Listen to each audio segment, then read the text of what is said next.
This is the last chapter and then the epilogue. Chapter 42 is Sins Forgiven, but Never Forgotten. This is from the first book of Christ for Atheists, available free on YouTube, Facebook, Spotify, and Instagram. Also, you can purchase it for $20 from Amazon.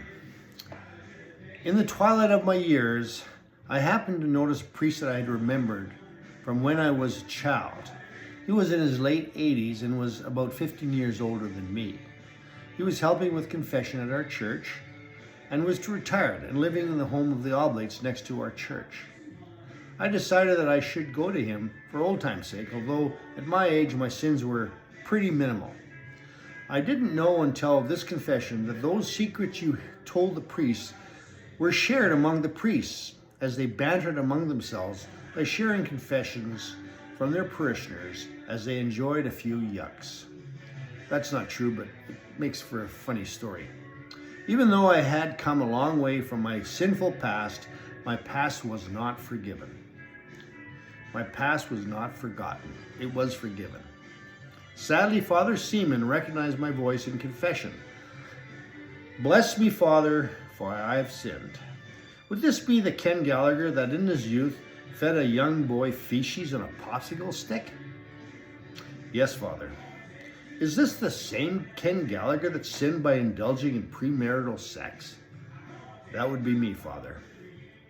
Were you also responsible for the hot air balloon incident where 2 children flew all the way to Juving, Nepal with an unlicensed pilot in a stolen balloon that you had hired as a kiddie ride during the Kinsman Winter in the Park event in Saskatoon that you were in charge of? He was the cheapest, and that's a slight exaggeration, Father. After 4 days over the Atlantic, it landed 3 kilometers west of Oslo. It was a tethered air balloon in the back of it was tethered to the back of a truck roll bar that tore a rope as thick as one that holds a cruise ship to dock, but it ripped. It only took Canadian Customs 2 years to repatriate the children back to Canada without passports. The good news is that they got to learn Norwegian from their foster parents. Is this the Ken Gallagher that stole the RCMP boat? I was one of 8 other conspirators, Father. But yes, that would be me. Are you the Ken Gallagher that drilled a hole through the wall at St. Mary's Academy to watch the girls in the showers? That wasn't me, Father. That was Father O'Sullivan. Oh yes, you're right. But you are the Ken Gallagher that could have become even more of an imbecile later in life by having your brother-in-law swing a sledgehammer at your head. It was a gooseneck, Father. But yes, Father, you are right. So tell me, Kenneth, have you ever considered becoming a Protestant? And so my message of living moral life by life examples comes to an end. Looking at life's circumstances can be viewed seriously or with a bit of levity. Only days before my father passed, in order to control his pain, he was given a suppository because he couldn't hold down the medicine they were giving him orally. What my dad told me was that for all the good the suppository did, he may as well have stuck him up his butt.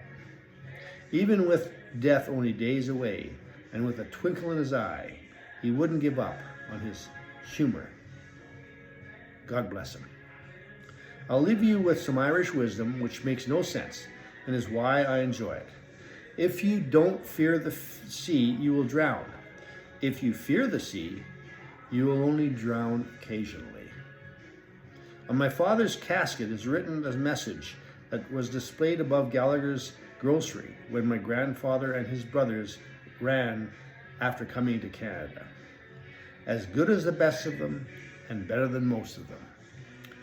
So, in an Irish blessing, you will never walk alone. Pog Mathoin.